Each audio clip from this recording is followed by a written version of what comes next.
Hello guys, welcome back to this Let's Read of Homestuck. I know it's been like 9 months since I last did an episode of this. I know it's been like a really big gap in time between episodes, but I've been kind of just getting lazy and also school. But I mean, 413 is coming up, so I thought I'd record this, get edited, and publish on that day. So yeah, we're doing it. Last time we left off on the end of Act 1, and I'm going to continue, so not sure where we're going to end, but yeah. And also, for the previous episodes, I've been using the website version of Homestuck. This time, I'm going to be using the unofficial Homestuck collection, so there might be a couple differences in how the whole thing looks. So, without further ado, might as well get started. Years in the future, but not many, a wayward vagabond records a stuttering sleep in the sun-bleached sun. Let's see. They're just like walking. How's this? Oh, hey, it's that one thing from earlier. So, might as well continue. And now we're on game facts. It's kind of interesting. Esper beta walkthrough by Tentacle Therapist. Caveats and condolences. I'd be inclined to dispense with the tray, even under less pressing circumstances. Needless to say, I'll forgo the inscrutable ASCII banner which typically heralds the striking freewheel of these documents. I'll also resist the urge to brandish any cupbearer marks, or the particular neurosis that concerns itself with the theft of the utterly mundane. I'll allow other deranged prospectors to stake claims on their worthless plots as the woods burn around them. My introduction will be sparse. There'll be no majestic prose blustering into the sails of a galleon as we embark on this voyage together, nor will there be any ham-fisted prose whipping its limbs under a bedsheet like a retarded ghost, for that matter. I won't set the stage or dim the lights. The mood, you will see, will be set soon enough.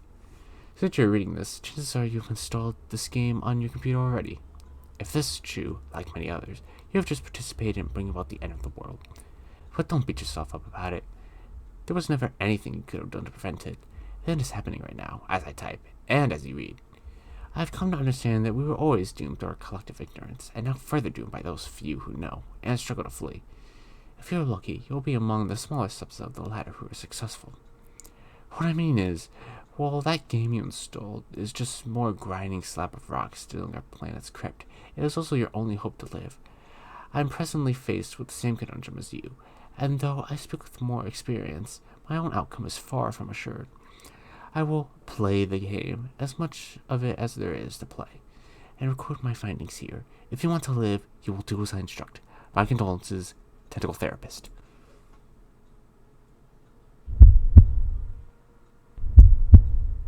Oh shit.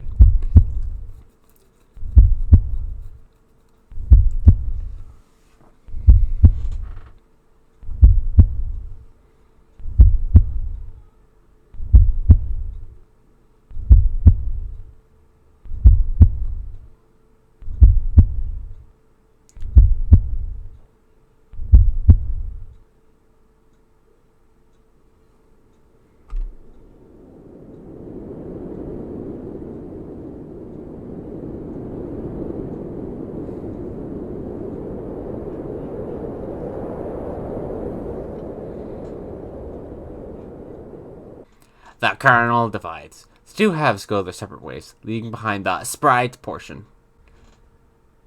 They go, "Blah. What is left of that sprite?" undergoes a mysterious transformation. For a moment you thought you heard someone say, "Blah," as if whispered in the periphery of your awareness. It's probably just your imagination, though. "You there, blah. Come here, sissy. Cool like this. Okay. To walk around, use the arrow keys, or WASD keys, keep on various objects open answers. Oh, that's cool. You get to walk around.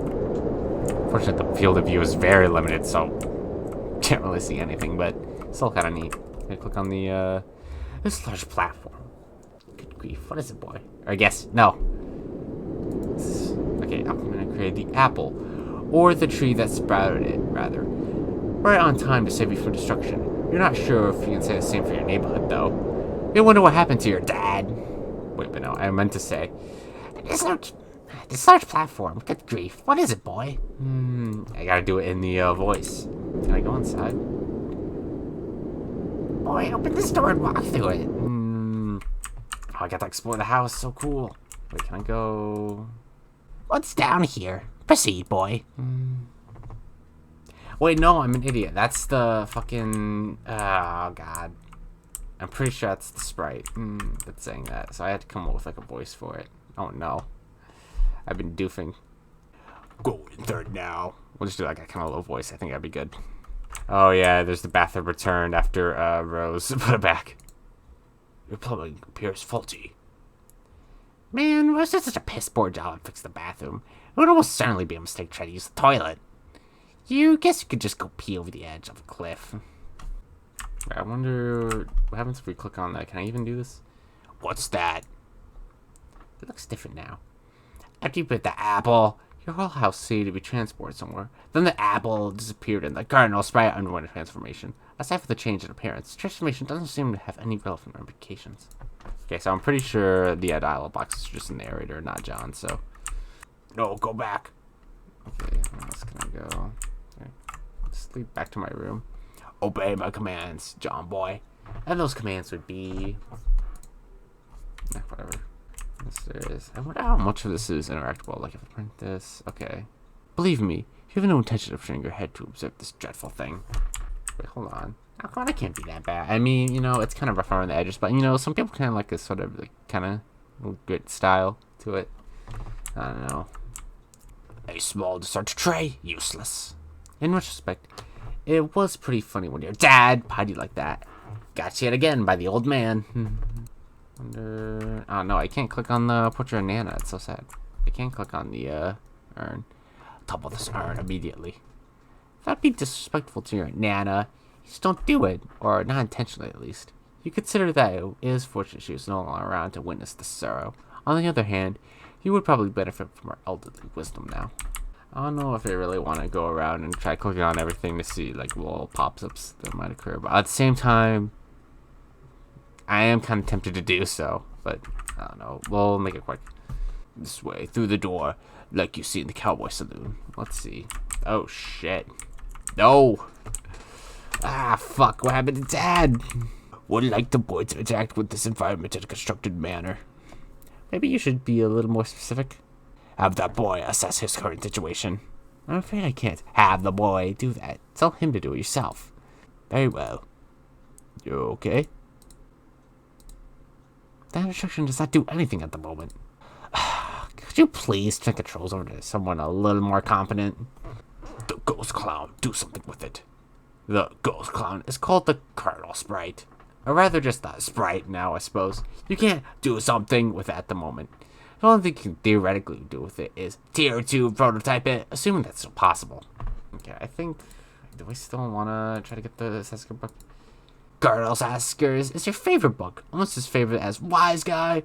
They're both your favoriteest of all time. Anything with a broom? What is it? Increasingly sophomoric. Also, you almost want salad in there. Wait, really? Can I click on it again, see? Okay, who cares?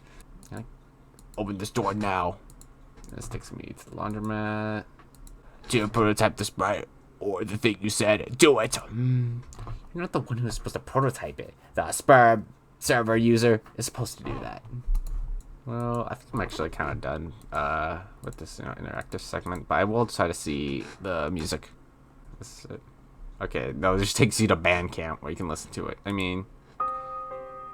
And we already heard that, so. And then I wonder, I've heard this part. I think we might have already. Yeah, I already did in the first, second part, or previous parts. Let's just go. Boy, quit all this scurrying around. For the last time, this boy's name is John. Fine, John, return to your quarters. You go back up to your bedroom, tiptoeing around this weird petroleum-based sludge. No, John, respond to your friend unit. Oh god, who is it? John, are you there? Hey, yeah, I'm here. And not dead, I think. I know. I've been watching you scramble through your house like a lunatic. You should have answered me sooner. No, man, sorry. I was looking around for my dad, but I can't find him anywhere. Have you seen him? No, I'm sure he'll turn up, though. We have more important things to address right now. Yeah, like where am I? I don't know that either, but I've determined your neighborhood was destroyed by the meteor.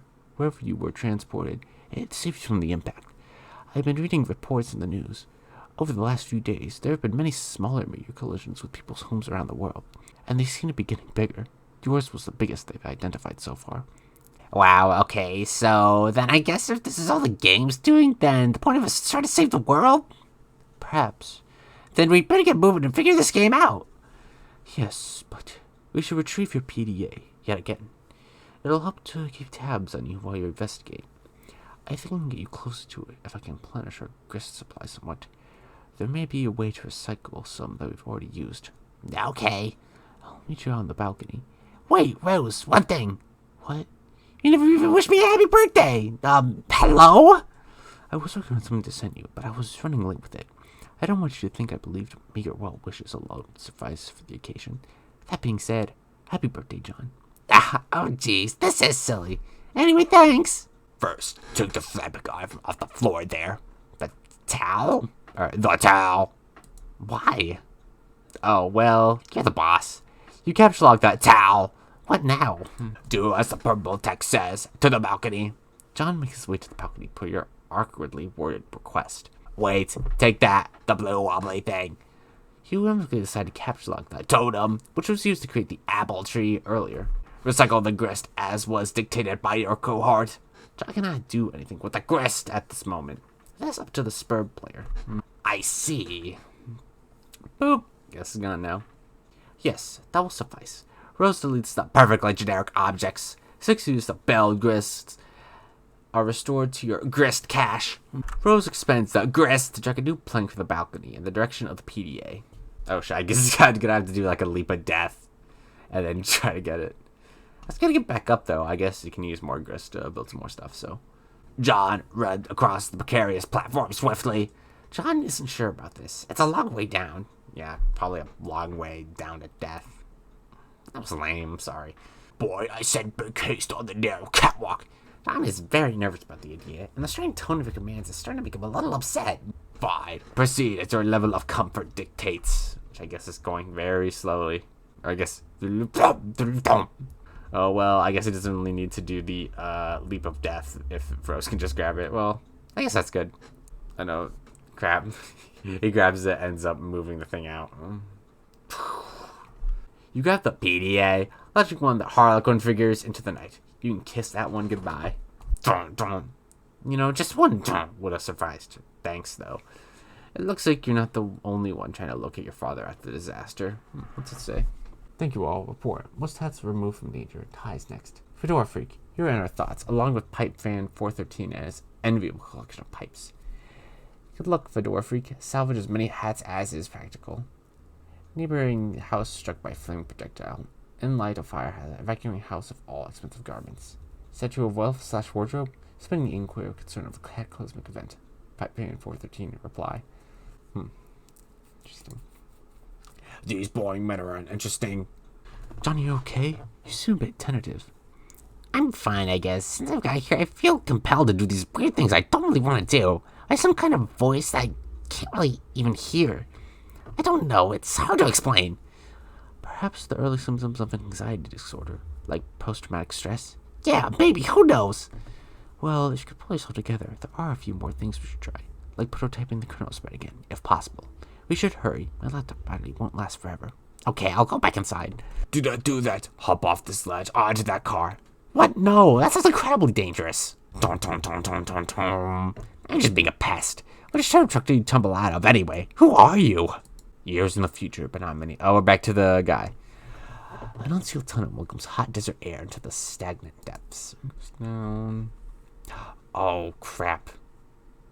That must not have been the kernel spread at all. Or whatever it was called now. No, it's just the sprite now. Damn it. Lose my mind. I guess he must be the one giving all the commands. Now we're back into game FAQs. Upon connecting with the client user, you, the server user, will be met with a control panel allowing you to manipulate your co-player's environment. You'll find that you're allowed to deploy 4 items at no expense. 3 of these are rather large machines, and 1 is a punch card. It's quite possible that you have already deployed some of these items before reading this.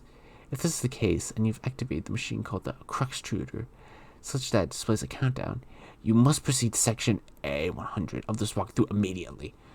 The life of the client user depends on it, and if your co-player has activated this device in your environment too, then yours does as well. But if not, please refrain from doing anything with the Cruxtruder, aside from merely deploying it. This will buy us some time to think things through properly and go over the basics of the game before you find your soft, easily punctured head in the jaws of the lion. As mentioned, there are 4 items to consider, each playing a role in the process which appears to have a singular purpose, to manufacture objects out of thin air. Designers of this game, judging by the language used, regard this process as a sort of alchemy. This may allude to complexities of the production process yet to present themselves, but for now, the variety of objects that you are able to create remains quite limited. The items in question are the Crowe extruder, again, tread lightly with this one, the totem lathe, and the alchemiter, and the pre-punched card. I'll describe how these devices work in conjunction with each other, and I will use the analogy of having a key made out of hardware store to help you understand. First, deploy all these objects in convenient proximity to each other. Be sure not to block doors or pathways with them. You can always revise the dimension of the rooms to make space for them. I'd advise against this, or even experimenting with the function. Doing so comes at the expense of build grist, a commodity which appears to be at a premium at the onset, and what you'll best be advised to save for later. The Crowe extruder. Removing the lid signals the moment your life becomes a great, whirling, batshit pandemonium, somewhat resembling the chaos of an especially ethnic wedding. Somewhere a soused, I guess? Uncle deliberately shatters china on the floor. Muddy livestock is decorated and then lost track of. The question of whose mule is this at times can be heard over the din. This is now your reality. But aside from that, it marks the beginning of a process I'm about to describe. The countdown begins, yes. Also, an entity called the Colonel Sprite is released. But neither of these things are all that relevant to this process, to my knowledge. More on these things later. What is relevant is the unlidded Crowe extruder's ability to dispense Quixite dowels. It will dispense at least one, though I suspect it is capable of producing more, given parameters I'm not yet familiar with. In the key-making analogy, these dowels represent the uncarved pieces of metal which the hardware store employee retrieves from a drawer on the back, and sets about carving into a key. The 2 following items are needed to do this carving. The pre-punched card is a simple syllables card containing an item. There is evidence to suggest the specific item it contains is variable from session to session. The card I deployed contains a blue apple. Yours may be different. It shouldn't matter, hopefully. Additionally, the card, as you may guess, is punched. Like ones used with antique computing systems, the pattern of holes comprises data, which I believe corresponds to the instructions for creating the items the card contains. That it is pre-punched suggests there is a way to punch unpunched card, possibly, imprinting it with the data for the item it contains, though no mechanism for this has presented itself yet. But the data on the card cannot be used to create the item directly. There is a middleman. That middleman is the totem lathe. The totem lathe. This is essentially the key carving machine.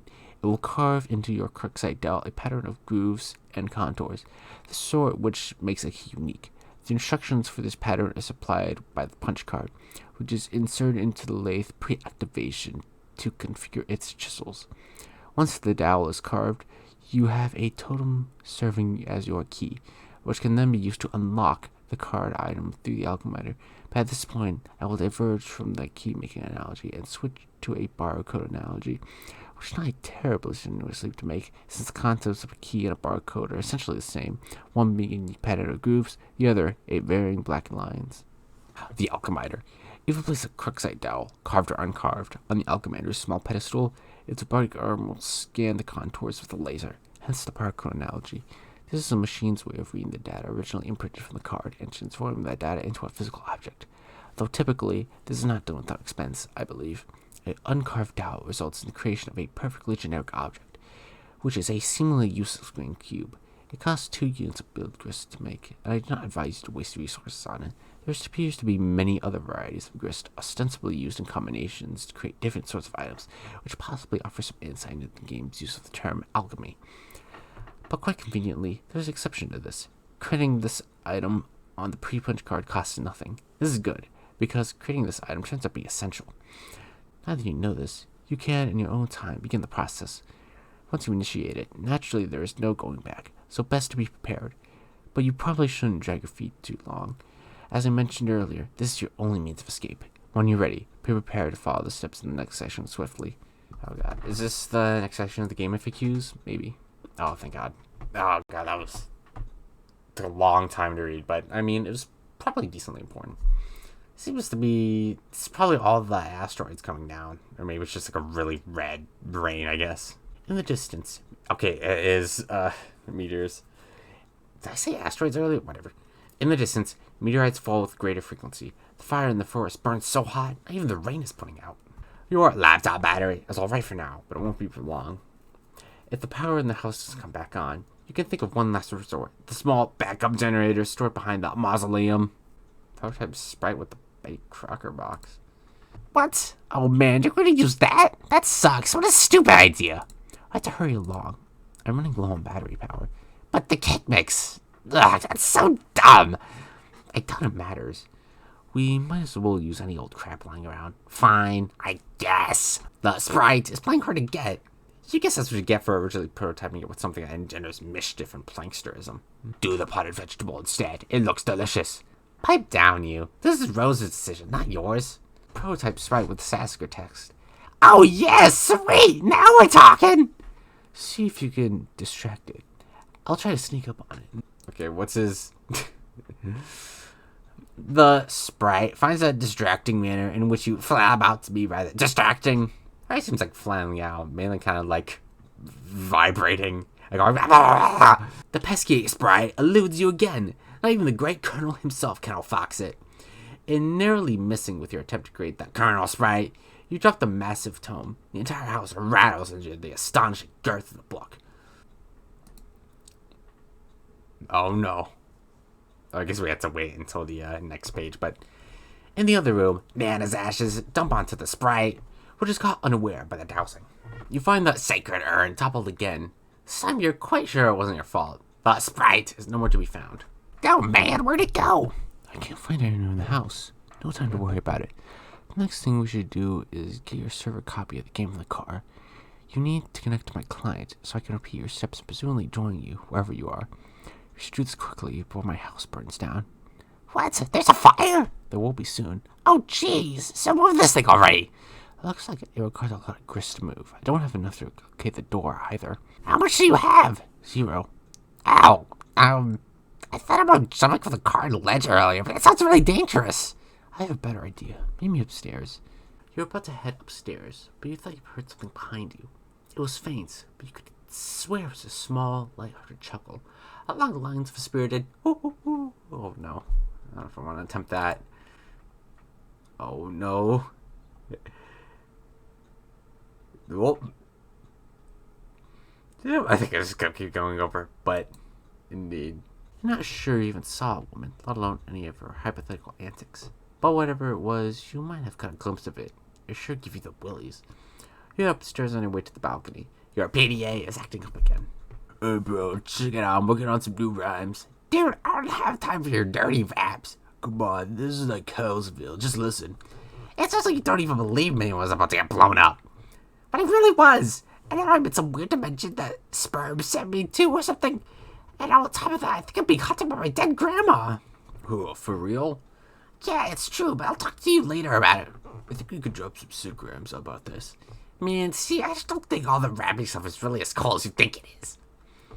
No, just be dope, check it. No, I have to go, bye. Wait. Armageddon's in the ways on us, but Armageddon, I'm dangerous. Said a man is best for saving us. See which plays but courageous. Bet our Bruce dudes reaching the truce. Put the blow shoots to use and I'm sucking. I flex sacrifice. Would have been to suffice. I fluck it. Bros be a stained glass, say up across getting hell's Christ plagiarist. Bruce like fine crucifix. Nuff said it's a fucking savior first. Restrain his ass per Milane Redux, while Bushim is dangerous. When a plane got astray, pays off on a wasted craterist. Ashtray catering to layers of McConaughey's vague remainder dust. Wait, McConaughey wasn't even any of those video movies he was. I'll have to make a rap about, I don't know, Morgan Freeman or something being the president. It'll be called Obama made it so that no one gives a shit about presidents and movies anymore. So you've got to fool me in with what's going on, so I have something to rap about besides all your dumb shit movies. I think I accidentally said plan as plain, but whatever. I mean, hearing that in one take, that was kind of a lot. Well, at least for the rap. Usually I do many takes for a lot of the stuff and I edit it out, but I guess that's some insight, some behind-the-scenes info that they probably didn't care about that much anyway. Enough strange poetry from the red text. You head out to the balcony to find out what Rose has in mind. She's messaging you again. I'm lifting the car up to the balcony. Well, okay. Once it's up, retrieve the game. Then I'll put it back down the driveway. But the door is locked. Then break a window. But it's my dad's car. Oh. It's just a window. It's sort of an emergency. Otherwise, I'll promise I'll handle the car with velvet gloves. All right. Oh, wait, no. I have a feeling I know what's gonna happen. Oh, wait, no. No. Rip his car and his copy of the game. Fuck. Oh. His fucking face. Ridiculous folly. Inexcusable. You're inclined to agree, but hey, accidents happen. You double check your PDA to make sure Rose is really gone. Indeed, this seems to be the case. TG is still pestering you, of course, but another chum is now locked in as well. I'm back. Oh, hi. I went to investigate the explosion I had. Was it by any chance a meteor? Yes, how'd you know? Oh, man, it's kind of a long story. Anyway, are you okay? Did it blow up in your yard or start a fire or anything? No, I'm fine. It entered a pretty good ways from my house, and I went to look at it. And it's pretty big, but Beck doesn't want me to go near it, so I came down. He seems it's pretty dangerous. Well, gosh, he's probably right. Anyway, what have you been up to, John? Oh, did you get my package yet? Yeah, I was trying to get it, but Rose dropped my car into a weird, spooky, bottomless pit. The package was in the car, and I'm really sorry about that. Oh, no. Wow, okay. I guess I should just start at the beginning. See, a meteor blew my neighborhood. That's terrible, John. I'm so sorry. But I'm okay, and the house is too, sorta. That game I was telling you about, Spur, which I was playing with Rose, sort of transported me here somewhere at the last minute. But now I'm trapped here, and it's weird and dark, and I can't find my dad. I think I lost the car. I copied the game in the pit. I think I have to save the world from the apocalypse. Well, it sounds really crazy and kind of scary, but I also sounds kind of exciting. I don't know, John. Maybe this must be your destiny. If someone can save the world, I think it's probably you. Wow, you think so? Yes. Well, okay, but it's not even that simple. I was going to connect with Rose to help transport her to save her from meteors and fire and stuff, but she lost battery power and I lost the game disc. So I think I'll have to get TJ to use his copy to save her. But that jackass won't shut up and stop rapping and stuff. He's so silly. Yeah, and I was talking to him about it, so BRB. Oh, what the fuck is he doing? I guess it must be something to do with TG. He's still rapping. When the film crew zooms the president's at, I'm like, if that dude's black, I'll eat my hat. Turns out he is. So we're all like, damn, the actor's got a gumption. Like we fall flip or shit, he eats on and chooses something. It's called free emancipation. If it's not press selection, it's God ascension. A Bruce Almighty, whoops, different Bruce from the one I just mentioned. Ah! Stop rapping for a second, you horse's ass. I have something important to talk about. What's up?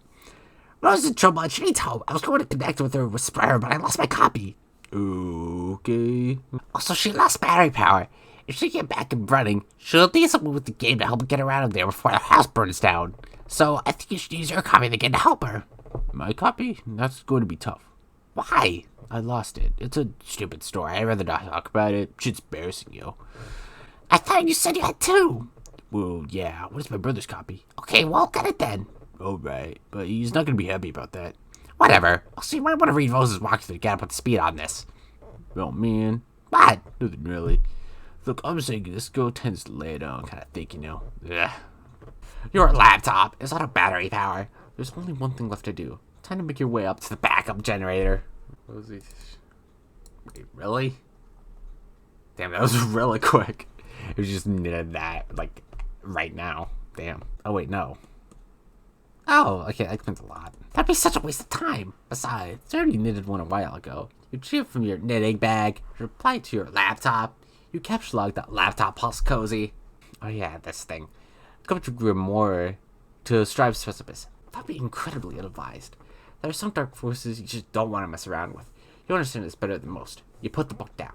You grab that knitting bag and the Grimoire in that order.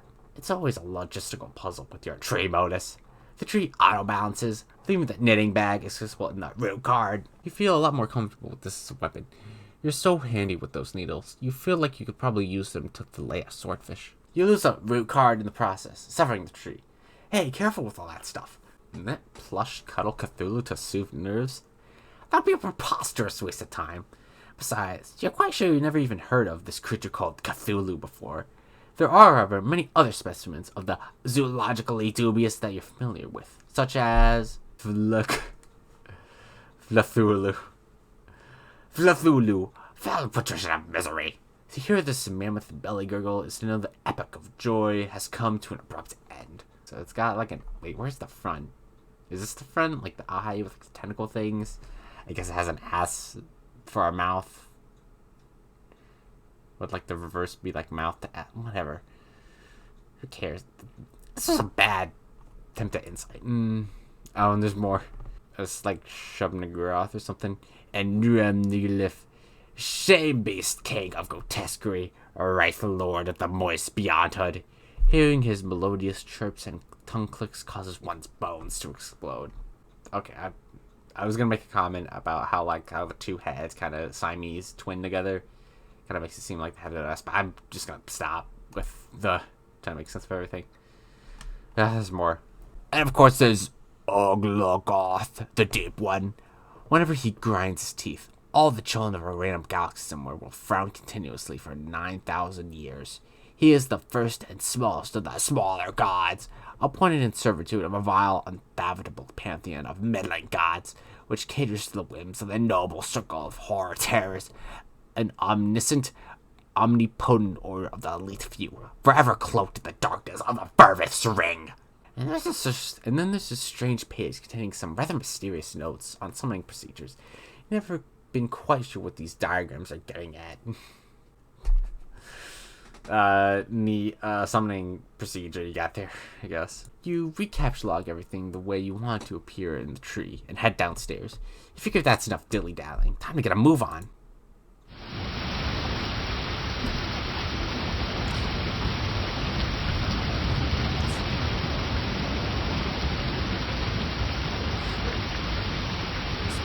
I think it just clears up for more meteor showers.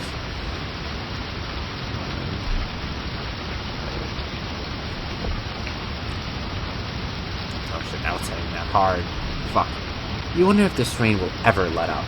It's driven since this month began, perhaps long enough to forget its purpose. It no longer even knows to assuage fire.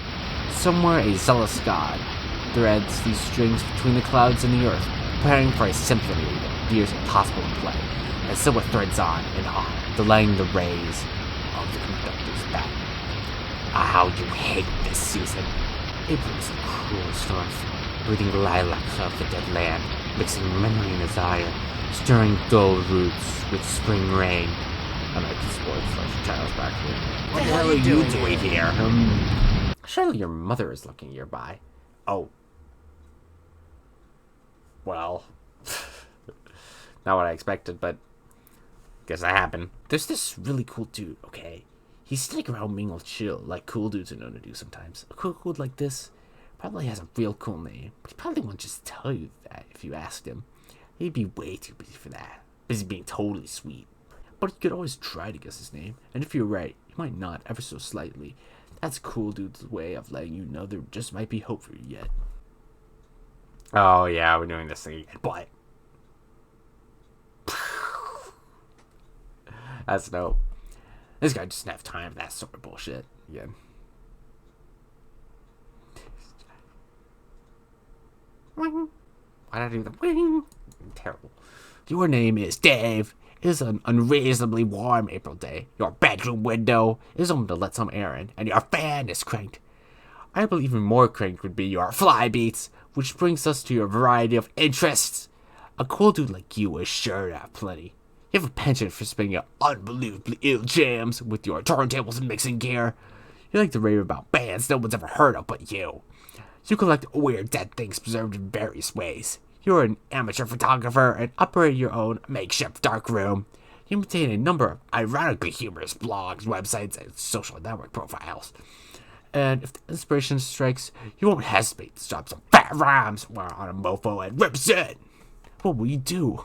Quickly retrieve arms from cinder blocks? Nah.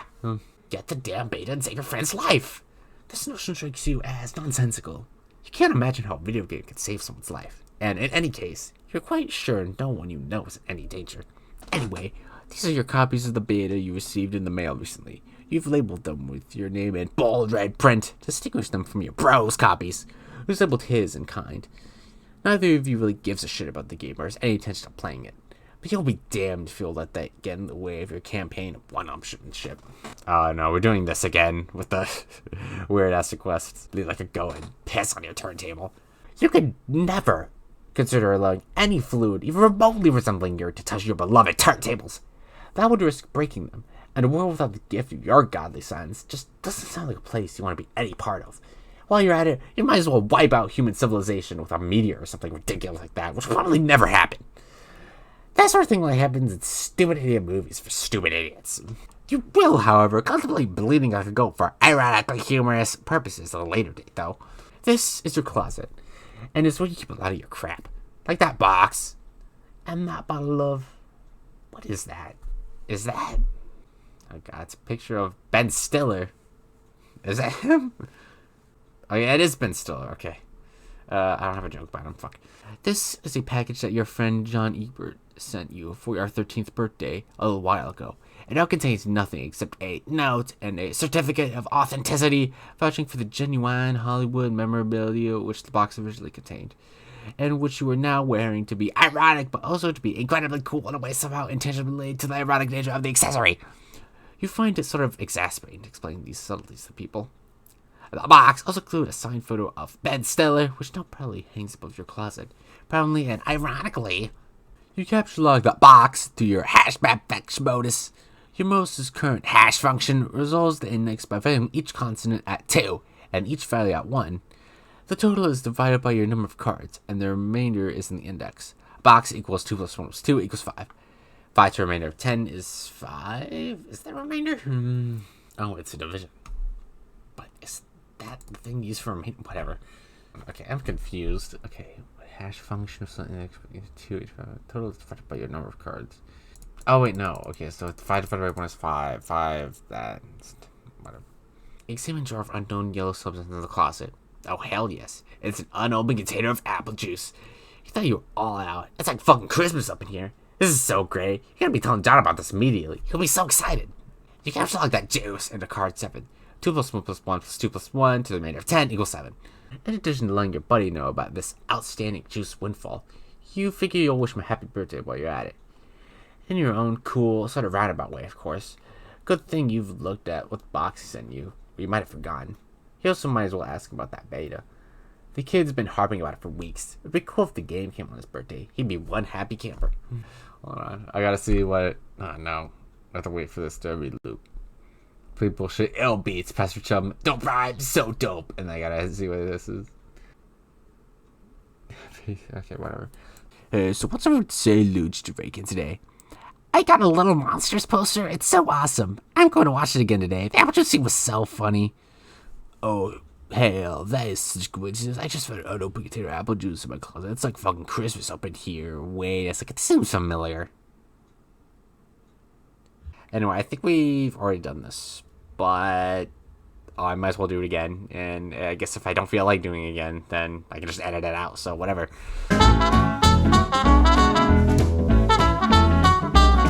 Go online and view sites indicative of your interests. You open the Hephaestus. Okay. You open the Hephaestus web browser and direct it to your ironically maintained blog where you post monthly satirical reviews of Gay Bro magazine. Your latest post is a review of the March issue. You've been meaning to write a review for the latest issue too, but you've been sort of dodging it. Something about the game they're reviewing just doesn't strike you as right for satirical purposes. What was the... I don't know, I think just a pick. Game Bro, grand snack, fuck yeah. What is this? Is these like knockoff Doritos or like off-brand? What? Who cares? Obviously, I care enough if I decide to point out, but whatever. In a new tab, you open another one of your sites. A webcomic ironically maintained through a satirical cipher vaguely similar to that of your blog. It's called Sweet Bro and Hella Jeff. You have legions of devoted fans, most of whom are totally conceited of your creative persona's sincerity, which is just how you like it. Oh god. We're now gonna see what this comic is like. Sweet Bro and Hella Jeff. I can't wait to be a useless piece of shit and all day and play all these games. fuck? I'm falling down the stairs. I warned you about stairs, bro. I told you, dog. It keeps happening. I told you, man. I told you about stairs. Oh, yeah, bitches. Check the latest page of the Midnight Crew. Figure as long as you're chilling about your computer, you might as well see how that new MSPA story is going. You haven't looked at it in a while. You are the members of a sinister gang called the Midnight Crew. Your nefarious plots are serpentine in complexity. Your schemes, convoluted. You're planning a heist in your underground hideout.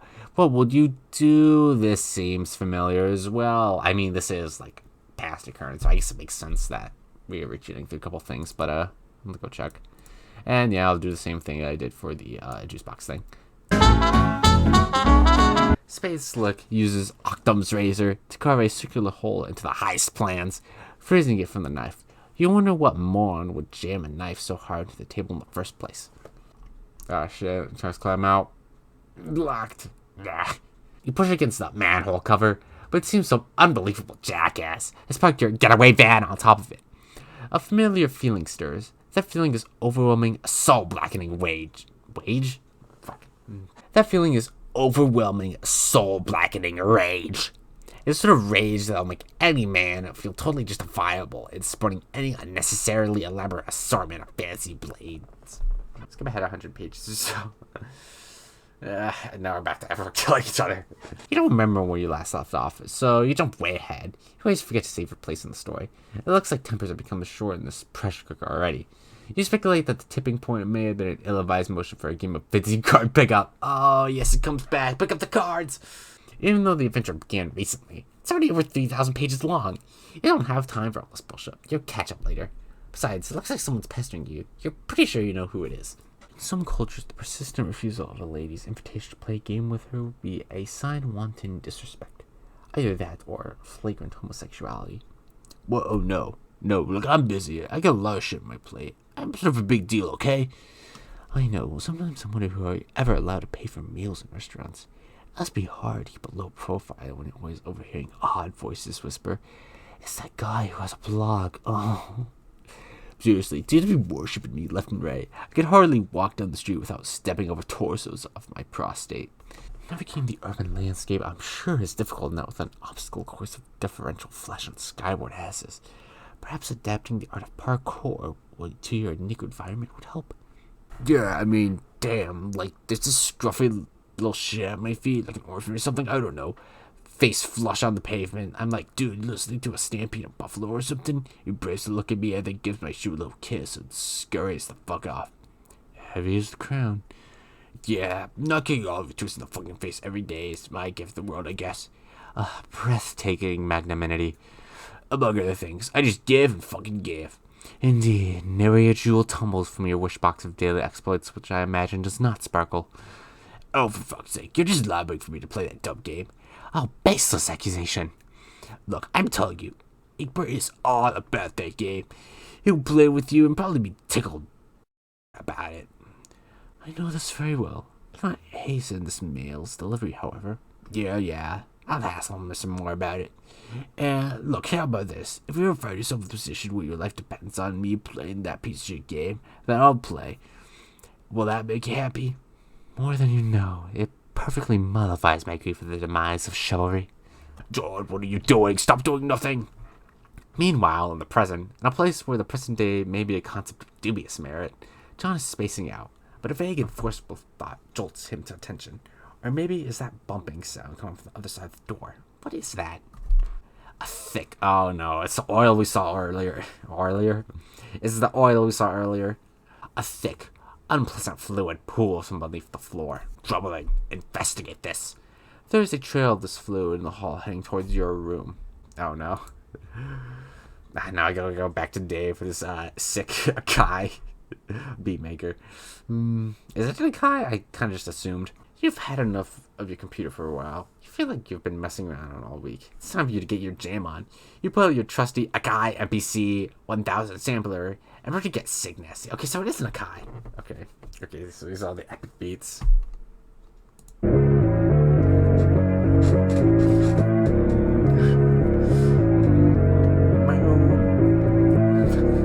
Let's move on.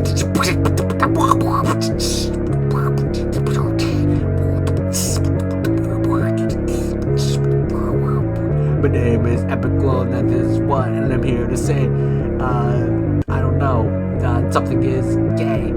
I'm here to stay. Team Fortress 2 is a game you should play. Same with Hades 2, though I've never played.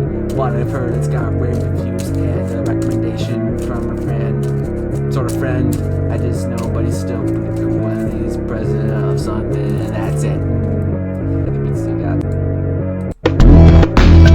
Oh, we can double up on the beats. Oh.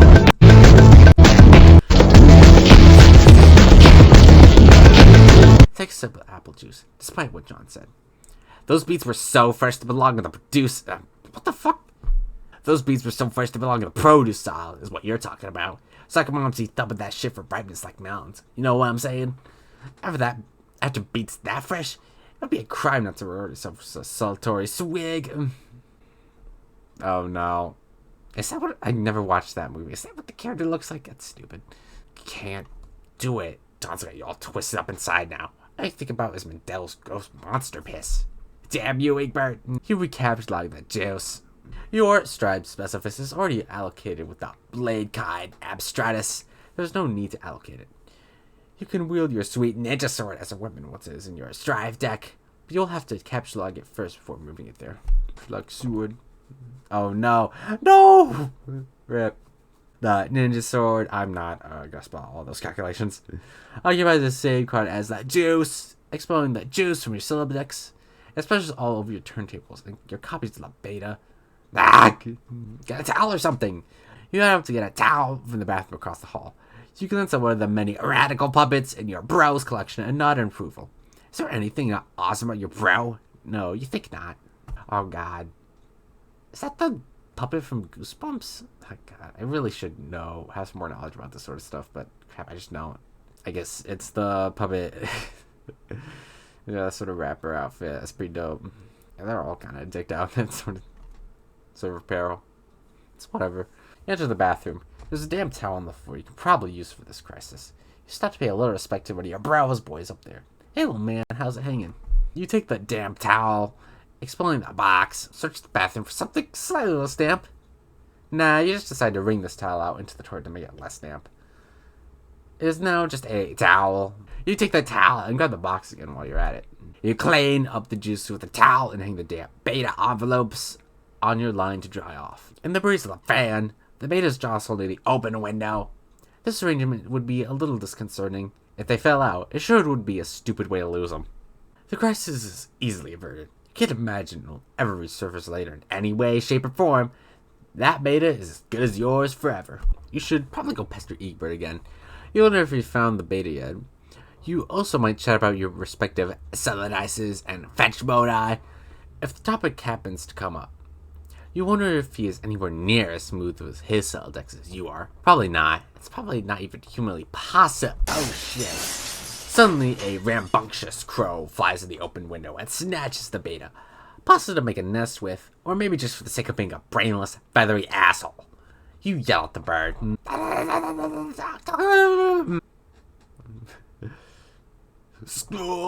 Oh no.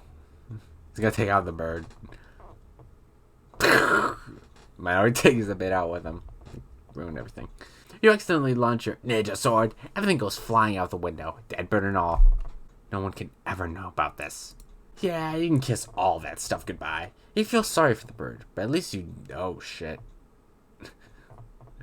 Not expect that. Well, I was doing that. You feel sorry for the bird, but at least you never plan on ever using that beta. Ever.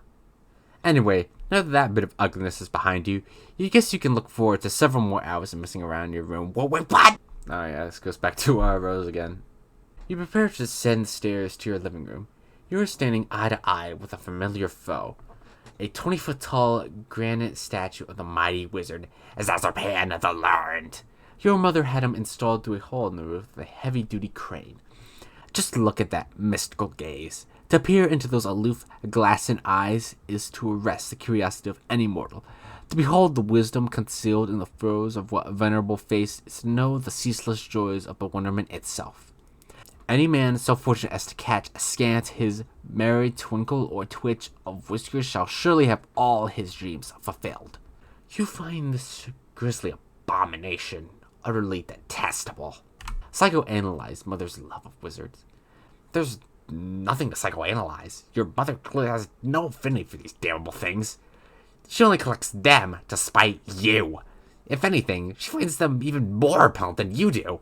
She's just a committed woman. You descend to the living room area of your home's expansive open layout.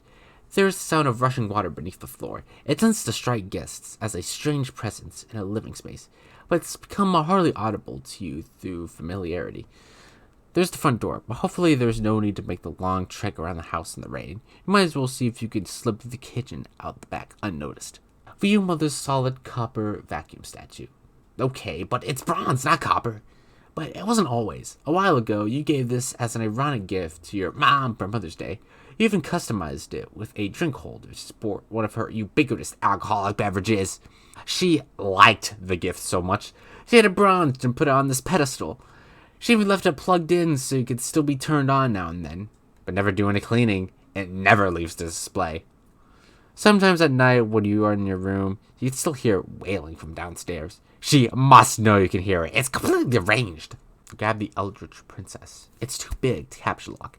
Now that you have wanted to move it anyway, the pretty princess doll has been sitting here for months, ever since your mother got this abomination for your birthday as a totally passive-aggressive gesture.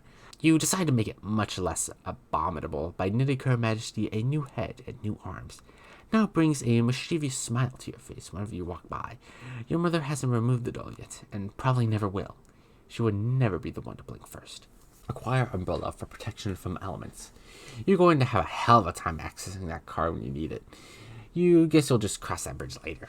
Get inside kitchen. The liquor bottles are out in full force. Mom is surely nearby. Investigate richly colored objects in the middle of screen.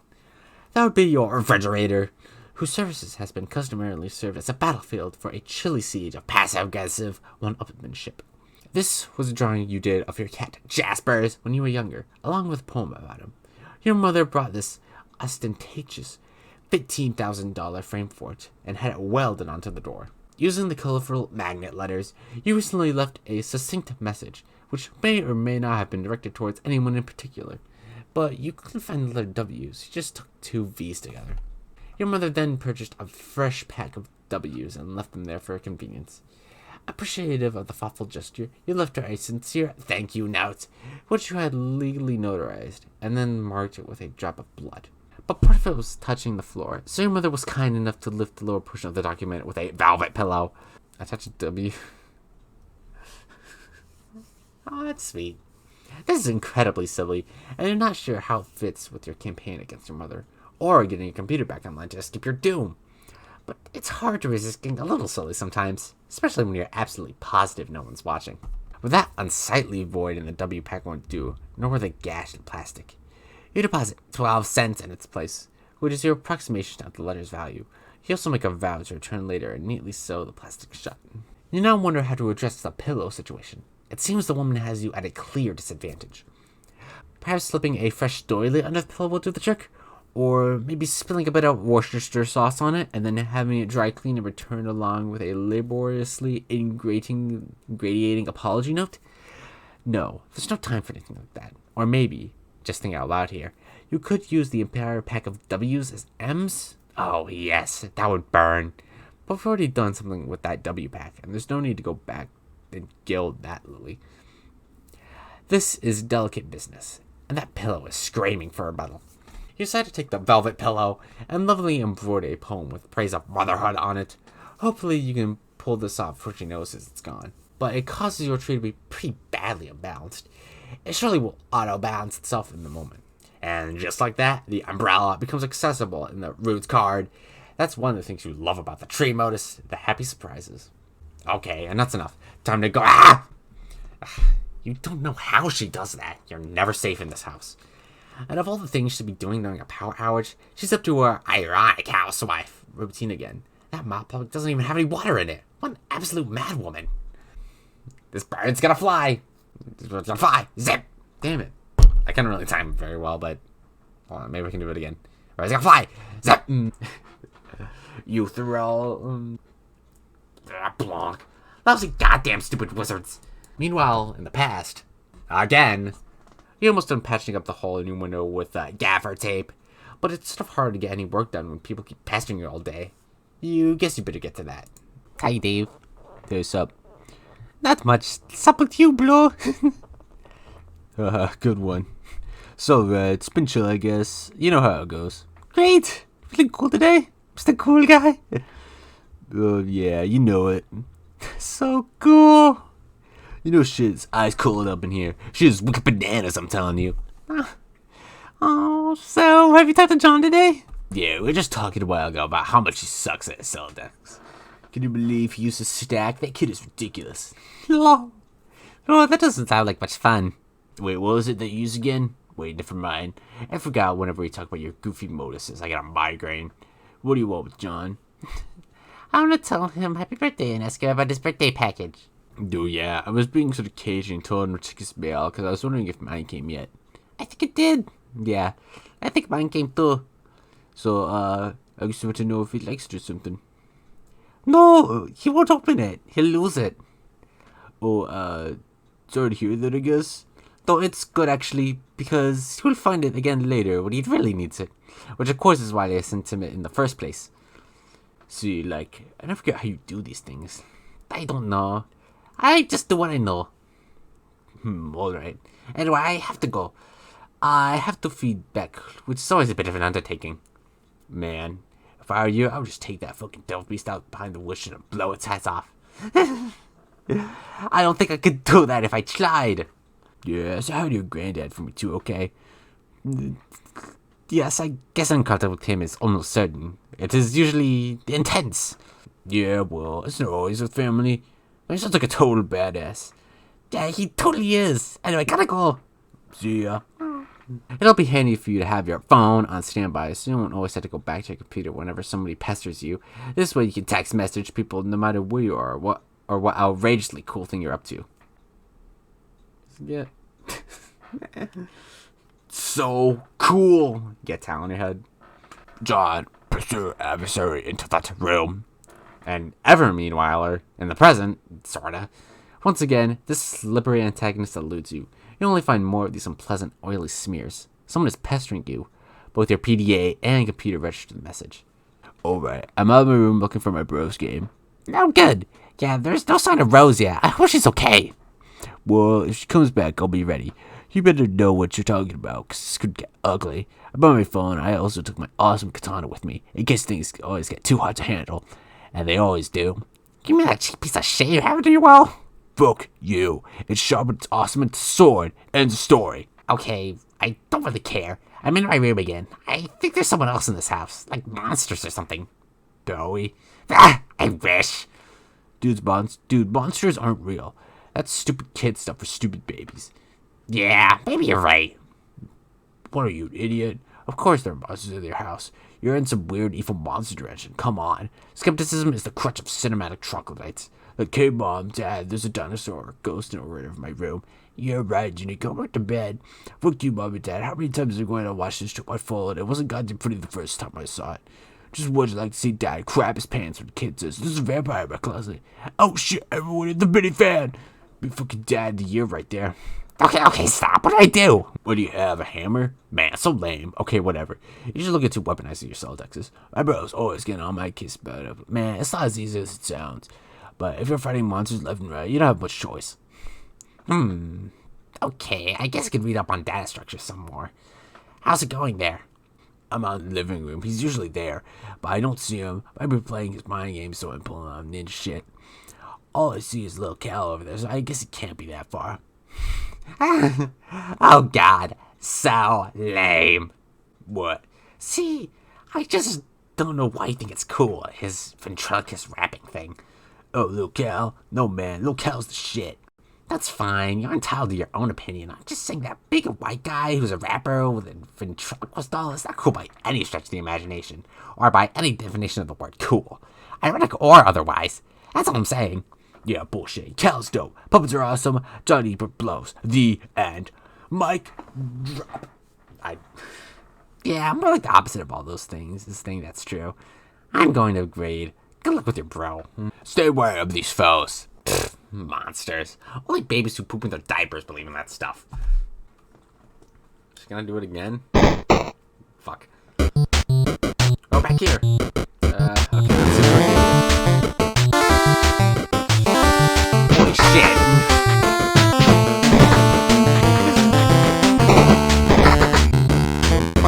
Holy shit, she just stabbed her fucking mom.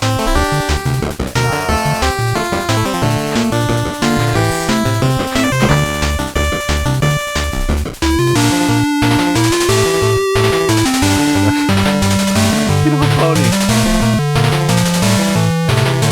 Oh yeah, because I know I have to. Oh wait, no. Oh fuck. Oh well. Guess that's it. I guess the pony one was the canon choice. It looks like Mom has satisfied her Strife quota for the day. She simply returns to her housework. No point in going out the front door anymore. Might as well head out the back, like you originally planned. Hey, what about the pony, though? First, be the pony. Second, trample Mom. You can't be a stupid pony, and I really can't imagine why anyone would want to. But you give the pony a begrudging pat on the snout anyway. Her name is Maple Hoof. Oh, that's sweet. Oh, is this part of the... Oh, yeah. Death is for assholes. God damn it. Why do I even bother? Why bother? No. God damn it. Why do I even bother? The good news, finally your revolting incompetence we put to good use. Instead of accidentally firing a salad like full of steak knives through a precious oil painting or beloved great aunt, you can turn that fumbling fury towards one of your foes, such as the ability to grasp painfully simple concepts. The bad news, I'm tired of explaining myself hoarse to your gibbering fuckwads.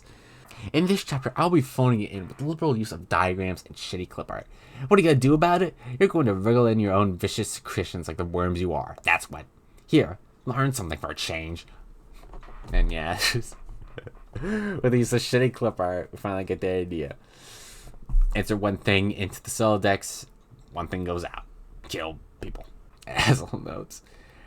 Press your lips together and perform a stiff pucker. Apply them firmly to my rear end. I now pronounce you man and wife. No. I don't even want to read the rest of it. You are trying to read, okay? This is already unpleasant enough as it is with that weird voice in your head nagging you to do things. Besides, I still already agree there's no such thing as monsters. Fine, you will interrupt your reading and turn around, but I don't see what could possibly be. Oh my god, it's a monster.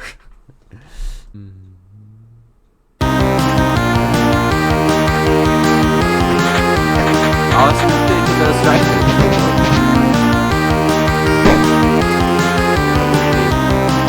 Back in the box!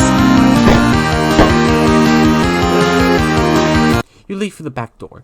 Nearby is a transformer, which distributes electricity from the underground generator powered by the river flowing beneath your house. The transformer was struck by lightning, though, and no longer works. You wonder if it's your mother that has any plans to have it fixed. You guess she'd rather just play her mind games in a dark house like a weirdo. You can see the mausoleum and the portable generator across your backyard. You're almost there. Hold on. Flonk. Well, at least you got the umbrella until I got her from the fall. You gather items and begin the soggy trek mausoleum ward. Oh, now we can actually push it.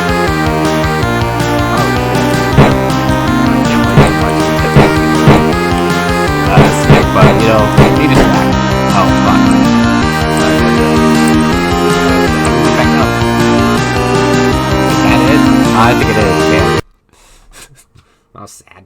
Forget the W and make haste to the mausoleum. Like, what? The mausoleum was lost? No. Well, whatever. Retrieving the W never even crossed your mind. Just a stupid magnet. Come on, okay, we gotta do this. Pick it up. Go.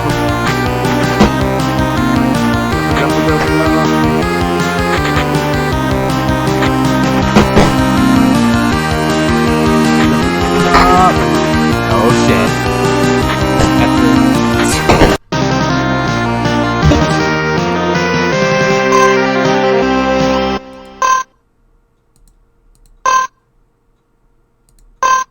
I'm gonna slowly pick up all the build grist. Great. You said, put the body back in the box. Oh shit. Now why can we put the body back in the box? Now exult. Victory. Spoils are yours. The amazing victory allows you to scale the first 2 achievement rungs of your Edge ladder. You are now a plucky tot with a new feather in your cap to show for it. The Edge ladder rewards your bold ascent with $125 dollars. You waste little time in storing them with your ceramic portfolio. Additionally, climbing the rungs has boosted your gel viscosity and cache limit. By expanding your cache limit, you made room for all that nice grist you just collected. You now have 32 fragments of belled grist and 10 fragments of shale. What about the card? It seems that Shale Imp has allocated the bunny to its Strife specialist. Sort of a stupid thing to use for a weapon, but you might as well grab it and stick the bunny in your Strife deck while you're at it. It will, at the very least, be safer there. Oh god, I don't think I can do the sort of voice whenever there's bolded words or all caps words. So I'm gonna lose it a little bit. You give the two specify in your Strife portfolio. No self-respecting Strife will be cut dead without one. Oddly enough, it seems breaking the sledgehammer altered the abstratus from hammer kind to handle kind, even going so far as expelling the head of your smaller hammer from your deck to force compliance. You didn't even notice it in the heat of the battle. You grab the sledgehammer handle, exploring the uses of Harlequin figurine. It can't be that bad. Oh, well, it's broken now, who cares? You merge the sledgehammer head with the handle, and return to your Strife deck, repairing the hammer kind abstratus in the process. The smaller hammer handle is ejected from the deck, and of course handles of any sort no longer belong in there, obviously. I guess just do that, like sledgehammer head. It doesn't have to be so harsh. A lot better for my voice. Boy, know what? Dave is pestering you, but you don't have time to deal with this nonsense right now. Something's amiss in your room. You can't quite put a finger on it. Rose, hurry up and activate that generator. You fire up that generator and drag a cord onto the mausoleum. It, of course, would be foolish to run the generator inside a confined space. Generator safety is everyone's business. Oh, shit. Sorry, Jaspers. Had to make space for the laptop. Besides, your final resting pace is already a mockery. You should have decomposed years ago in a bed of petunias like a normal cat, not given to a taxidermist and filled with a tiny, custom-tailored suit and then stuffed in a coffin built for infants. Plug in your... Wait. Built for Intents? What? No, I meant to say built for infants, like... Damn, I guess a business in child mortality. I have a hard time pronouncing words. What the fuck? You plug in your laptop and connect to the internet signal again. Everything particularly falls out of your cell decks, but you're not about to get bent out of shape about it. You have bigger fish to fry. Looks like Dave knows you're back online. He passes you like clockwork. And there's John. What on earth is he up to? The door, John! Look at the door! You're right. Didn't Rose yank that door off its hinges and prop it on your bed? Someone or something has put it back on and left it slightly ajar. Oh... John just got owned. Oh. There she is. It's beautiful. Oh, hey, there you are. John said your house is burned down. Are you like on fire yet or what? No, for now I've retired to the safety of a smaller building, which is much closer to the forest fires fending my residence. Oh, well, that's relieved. John told me to get the game to help you get out of there, so like I'm working on that right now. Working on it? Yeah, my bros copied, long story. Hey, don't tell John this, but I think you might have been right about the puppets. This stuff started to freak me out a little. You're referring to your Brothers collection. I mean, don't get me wrong, I still think they're cool and all. The semi-ironic puppet thing or whatever. Or semi-ironic. I mean, I don't even know. I'm just starting to think this shit is going a little too far, and it's kind of fucked up. I've seen those websites. I like them. Yeah, you would. Oh man, I wish little Cal would look at me like that with those dead eyes, Jesus. Sometimes I dream that he's real and he's talking to me and I wake up in a cold sweat and basically put the fuck out. Interesting. Oh god, why did I tell you about that dream? You're going to have to field day with that. I am currently scrolling notes fierce into one of my many psychoanalysis journals I maintain for you. Published paper is forthcoming. Because, you know, it's not like either of us have anything better to do at the moment than to evaluate each other's radically debilitating pathologies. Yeah, I'm gonna get moving. Oh, have you heard from John? He's not answering me. He won't answer me either, but I am watching him. I suspect he's preoccupied with the fact that he just had a bucket of water dumped on his head by a ghost of his dead grandmother, who also happens to be dressed like a clown. Alright, I'm out. Later. Interrogate this mad woman. Oh god, I'm gonna have to have a voice for Nana. Yes, dear. I guess that could work. Yes, dear. Oh, Okay, I think I can make that work. Nana? Yes, dear. Wow, you scared the living daylights out of me. Oh, well, I guess it was a really great prank. Good one, Nana. Anyway, are you really my dead Nana? Of course, John. I've come back to help you on your journey through the medium and beyond. I'm delighted to hear what a fine young man you have turned out to be, just like your father. Oh, I guess I will take your word for it. I don't remember you at all. My dad said I was really young when he died. Hey, speaking of which, do you know where he is? I looked everywhere for him. Oh, I guess this is him in the past and then now. What's left of him? Your father was kidnapped! Oh no. When you crossed over to the medium, he was apprehended by the very forces of darkness, which your presence here has awakened. What? So, okay, what is this medium you're talking about? It is where we are now. A realm that is a ring of pure void, dividing light and darkness. It turns in the thick of the encyphosphere, a place untouched by the flow of time in our universe. You mean because we're inside of a computer, or in the game software or something? A computer? Why, what is that, dear? Some newfangled contraption like a horseless auto-box car? Well, it's like this machine that, of course I know what a computer is, John. I'll just pull your leg. No, okay. No, John, you are not such a computer or software or anything like that. Try not to be so linear, dear. That software as brought you here was merely a mechanism that served as a gateway. Its routines, in a way, served to invoke this realm's instance, yet it stands independent of any physical machine, and somewhat paradoxically, always has. I'm not sure that I get it, but alright. So, what do I actually need to be doing here? I think it would be best if we start with the big picture. But hold on. Okay, that's just underlined, so...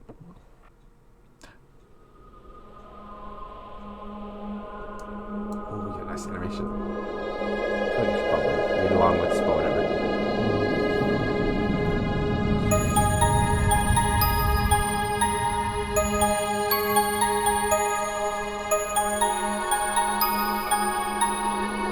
That's it. Above the medium, beyond the seven gates, residing at the core of the encyclosphere, is a place known as Skya. Legend holds that Skya exists as a dormant crucible of unlimited creative potential. What does this mean, you ask? I'm afraid my lips are sealed about that, dear. But needless to say, where a realm of such profound importance is concerned, forces of light will forever be charged with its defense. Forces of darkness will be just as persistently covet its destruction. And as it so happens, at the very center of this realm whose fate is in question, those very forces duel on a stage struck an eternal stalemate. Yes, they have dueled in this manner forever. That is, until you showed up. Me? Yes, you, John. For your mishap with my ashes, you may recall the sprite's previous incarnation, which resulted from its kernel's hatching. You see, this hatching occurs automatically in response to your arrival. The result is a pair of kernels, one dark, one light, each carrying the informative they were prototyped with before the hatch. One goes down to a kingdom entrenched in darkness, the other up to a kingdom basking in light. Each comes to rest in an orb atop a sprite, of which there are three others in kind. The four sprites are situated atop a throne, and these two thrones preside over the two respective sovereign powers. And once those kernels are situated, that is when the game is afoot. The duel begins. Light versus dark, good versus evil. This is a war that forces of light are always destined to lose, without exception. Wow, really? Then what's the point? That remains for you to find out, dear. For you see, the journey you're about to take is the ultimate riddle. Wow. For now, your objective is to proceed towards Skya and pass through the first gate situated directly above your house. Not even terribly far. The gates will become progressively more difficult to reach, so you had better be prepared to sharpen your advancing skills. How am I supposed to get up there? You build! Okay, so I think I get it now. So I guess the battle against good and evil is sort of irrelevant? Well, I don't know. It all sounds kind of weird. But in any case, you build a house to get to these gates, then I can save my dad. Yes, John! And then after that, we solve the ultimate riddle we can save the Earth's discussion. Oh no, I'm afraid not! And then... oh, well, John. He's like... Your plan is done for, dear. There's nothing you can do about it. Oh.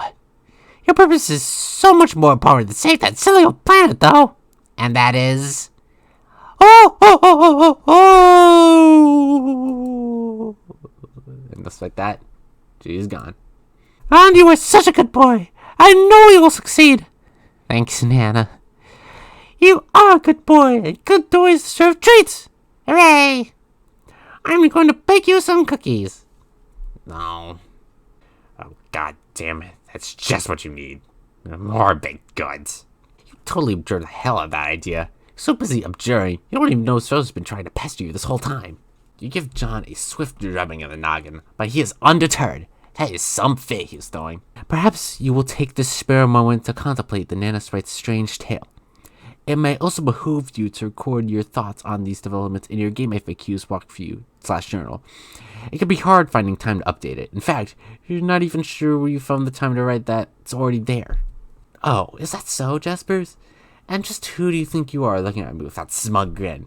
The last thing you need is some sass from a dead cat. It's pretty much all his failure in this mess in the first place, so he can just button it. This impudence is insufferable. Go get the cookies. Well, when you put it so politely, how can John decline? John, you are stupid. You really need to work on your manners. Stupid, dumb. It's not a command. It's nothing. It's stupid. You're stupid. For the last time, I command you to get the cookies, boy. It's just not gonna happen. Years in the future is what's probably going to happen now. Because I'm probably going to end it at this point. Because, man, my voice is really getting strained, and it's getting kind of late. But, yeah, we ended on page 439, which I'd say is pretty decent ways, considering where we left off last time. So I'll say thank you for watching this. I know there's probably going to be a couple errors in the way I pronounce things. I probably should have mentioned that earlier if I didn't already. But yeah, if there are any errors I made in like pronunciation, I know there's a lot of words I'm not really familiar with or terminology in Homestuck. So yeah, just notify me about it anyway. And obviously any other particular mishaps with this episode. But yeah, I enjoyed what we had so far. I mean, we got to see some new characters, some nice interactive moments. And yeah, that's about it. So if you like this video, then press the like button. And if you want to see more content, either from Homestuck or just me in general, then I guess you can hit the subscribe button. And that's it. I hope you have a good rest of your day, and see you.